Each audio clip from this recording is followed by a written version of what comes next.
So my work sort of breaks into two areas as an artist in terms of my work with e-textiles.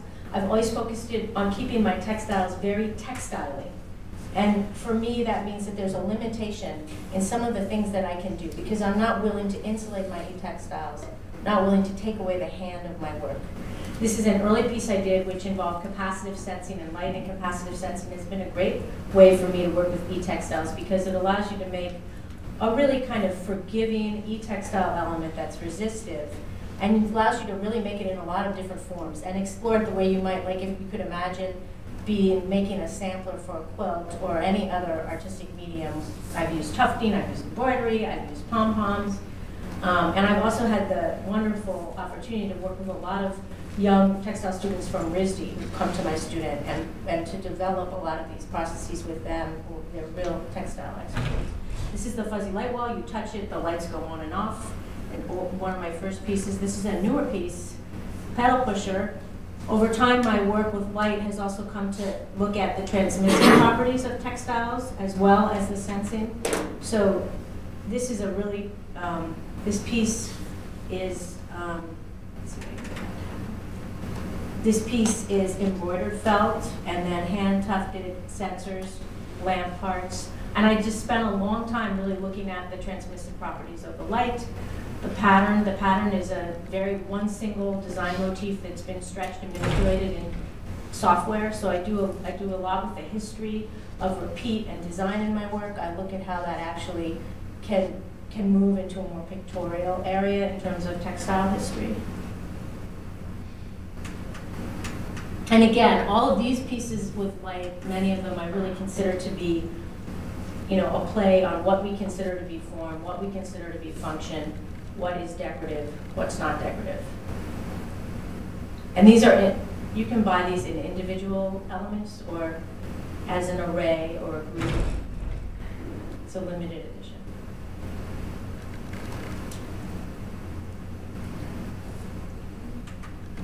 And this is a real textile nerd piece.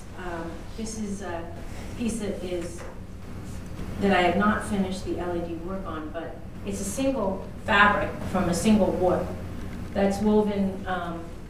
It has woven with a pile structure, which is used to create the fuzzy sensors, the squares, and also to create the color change effect because it's got two layers. It's got white on the front and color weaving on the back.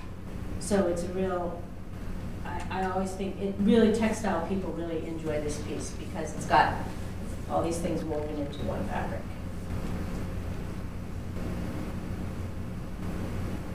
So LEDs are something that I feel I have a lot of trepidation about. This is my first piece with LEDs, so. We should try to. Okay, I'm almost done. Now I'll show you my, I'm sorry, I'm going too slow. Color change pieces. Well, this is it. Okay, so then I have my color change pieces. And these I actually call my evolving textiles. So these actually evolve over time. They don't last forever. So the pattern, the colored pattern gets burned into the surface over time. So they start out performing and then they get burned in over time. Sorry, Leah. No. And this, I'm going to go on to the next one because this is my latest piece, Barcode Man, which is really, it's taken me about 5 years to develop the materials and processes and get them really to where I want it to be. Could you, probably not everyone is knows what's going on. Could you explain at the really dumb level? Oh yeah, okay, so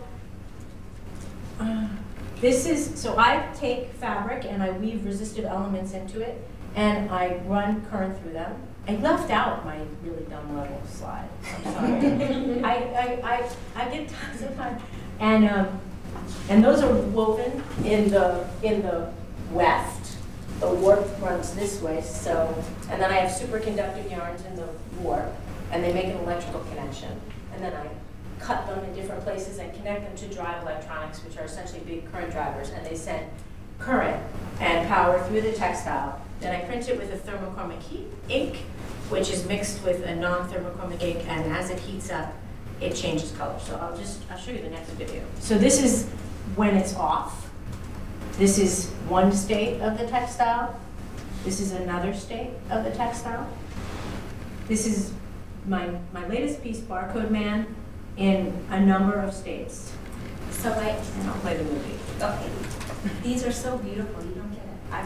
You'll see. I'll let you do your own presentation.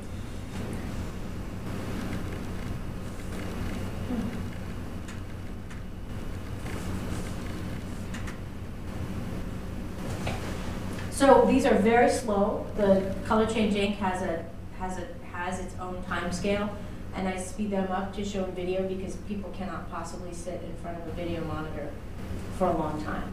Over time, so the yarn and the weave structure of the yarn is related to the actual pattern that comes on the surface. So for me, there's a great intimacy between how the piece is woven and then what happens when it changes color. And then over time, it will not return to its dark state.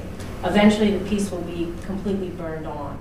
And that happens anywhere in a period of 2 months to a year, depending on how often you run it, and also how hot I'm driving the piece. So it's not entirely clear from the video, or maybe it is, but this is non-emissive, so the color of the piece is changing, but it's not emitting light or anything. So yeah, it doesn't emit light. subtle. It's actually a reflective process, so it's really like paint mixing. So I take pink paint, in like this pink section of the piece and the red section, I would take a pink or a red ink, and I would mix in the thermochromic inks, which come in dark colors, blue, purple, whatever, and then when those heat up, they disappear. So it's very much an old-fashioned additive painting process.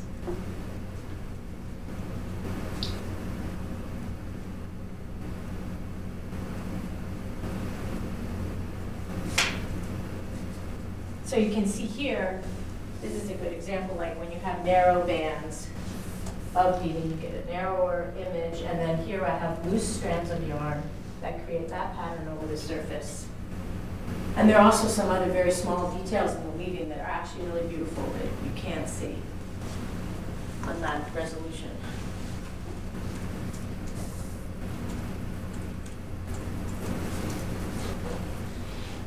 And each piece is printed differently. It really is. I always try to plan how I'm going to print them before I weave them or have them woven. But then, by the time I get to weaving them, I don't print them that way. So it's not a fully designed process at the beginning. So is the ink laying on top of the yarn? Yeah, it does lay on top of the yarn, and I've tried coating the yarn, and thermochromic yarns are not very great. They don't really provide a lot of contrast, and coating the yarn is kind of crunchy. I mean, I'm actually starting some experiments in a more bulky process right now. These are pretty more finely woven, and I've been thinking about coating chunks of yarn. But the printing on the top is very, it sinks into the ink. It's very, it's very intimate with the yarn. It's not separate from the yarn, unless I were to reprint them or something. And this ink is a water-based ink. I used to work in a plastisol ink, which was really gummy and not very good. But it has a much nicer surface finish. Oh, here's a nice detail.